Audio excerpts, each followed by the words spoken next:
Ada dua tipe orang. Yang pertama, pendengar firman Tuhan tapi ngerokok. Yang kedua, dia mendengarkan tapi juga mabok-mabokan. Kalau kita mau panjang umur, ya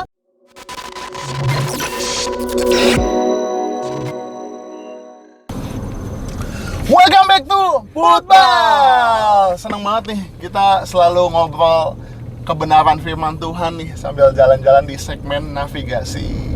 Kalian mau gak sih punya hidup yang umurnya panjang, keadaannya baik, sekalipun ada masalah, tapi kalian tetap kuat ngadepin masalah, dan hidupnya tuh akan berhasil dalam segala keadaan? Mau nggak? Mau dong. Kuncinya tuh cuma satu. Apa tuh? Taat sama firman Tuhan. Gitu.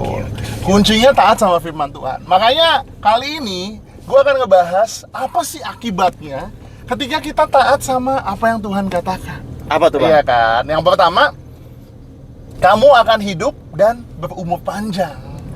Ada kitab, namanya kitab Ulangan. Kitab Ulangan ini adalah kitab terakhir dari 5 kitab Pentatuk. Wih. Kejadian, Keluaran, Imamat, Bilangan, Ulangan. Di mana di Ulangan ini terus diulang-ulangi apa yang Tuhan udah katakan ke bangsa Israel. Ulangan 5 ayat 33 bilang gini.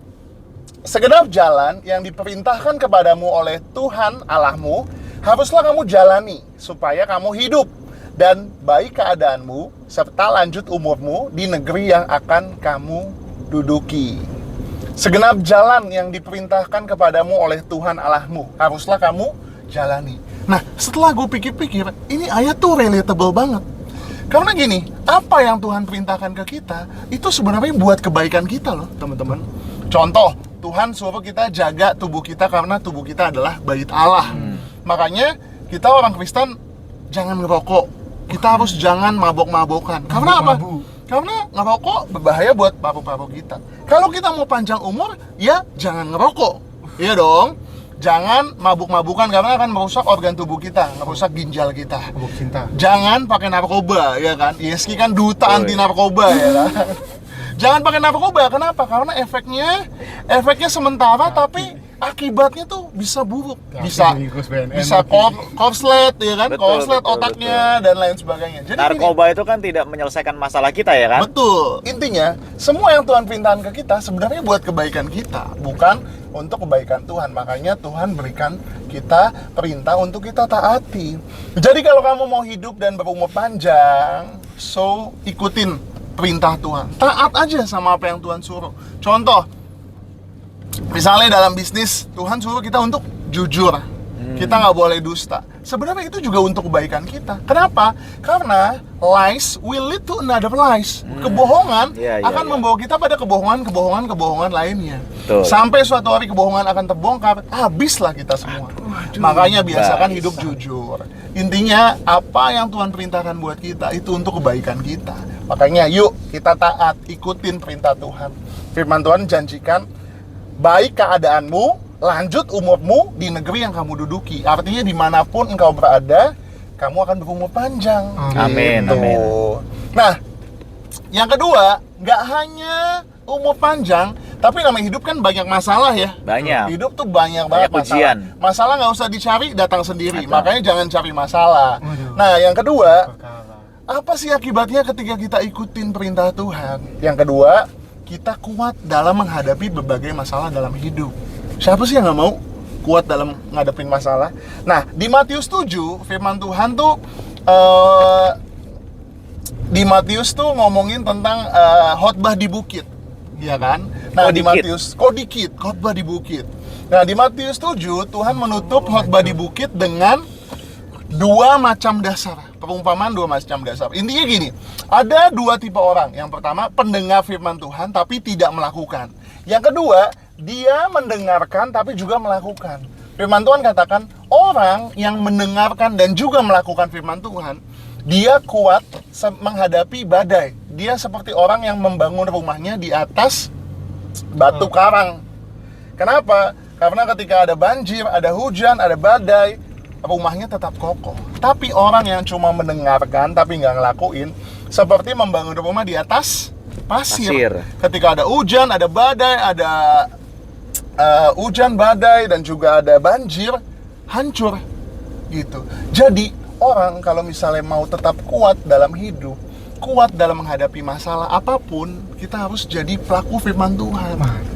Tapi kadang-kadang kan manusia ketika ngelakuin firman Tuhan nggak impact yang contoh deh, Yusuf.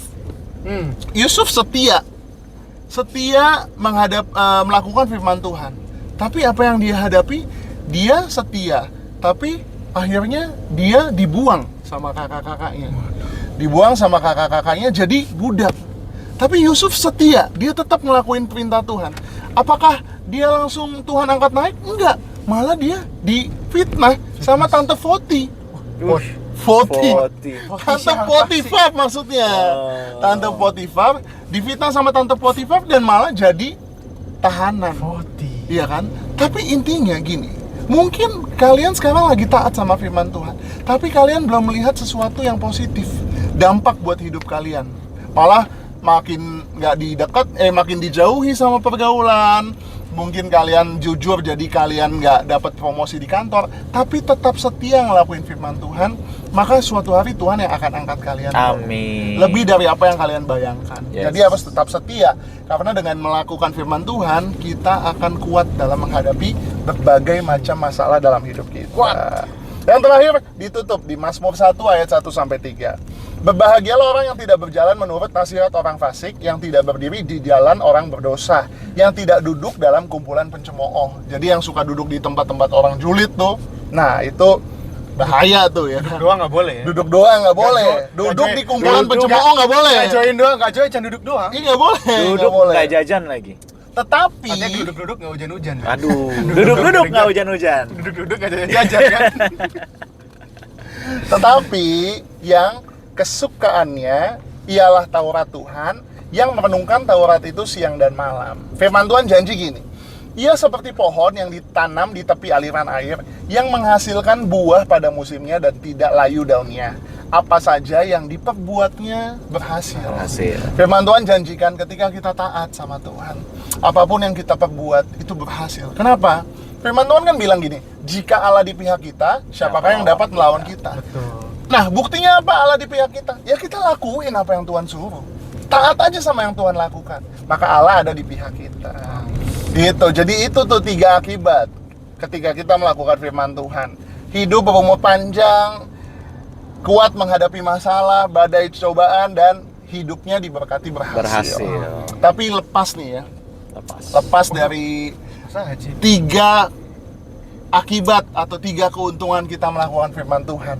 Dasar dari kita melakukan firman Tuhan tuh ada di Yohanes 4 ayat 15. Kenapa sih kita harus melakukan firman Tuhan? Firman Tuhan bilang gini, jikalau kamu mengasihi aku, kamu akan menuruti segala perintahku. It's a simple things. Kita ngelakuin firman Tuhan karena kita mengasihi Tuhan. Karena Tuhan terlebih dahulu mengasihi setiap kita. Jadi alasan kita ngelakuin semuanya karena kita cinta Tuhan. Jangan bilang, ku mau cinta Yesus selamanya. Tapi habis itu ngerokok, ya kan? Berarti lu gak cinta Tuhan kalau lu kayak Mandarin dong. Hah? Nggak gitu dong. Ini Yang Mandarin servis. tuh nggak hafal teksnya. Jadi intinya gini, Bahasa Batak lah. action speaks louder than Nah, iya then betul. action speaks louder than words. Nah, Action tuh lebih kuat daripada cuma sekedar kata-kata. Buktikan kalau kamu cinta sama Tuhan dengan ngelakuin apa yang Tuhan perintahkan. Gitu. Janjinya ya dan amin dalam hidupmu, tapi lakukan bagianmu. Karena firman Tuhan tuh ada janji, ada perintah. Janjinya kita udah tahu. Sekarang kita tinggal lakuin perintahnya. Jika kamu mengasihi aku, kamu akan menuruti segala perintahku. Gitu aja sih. God bless you guys. God Tetap di bless. navigasi.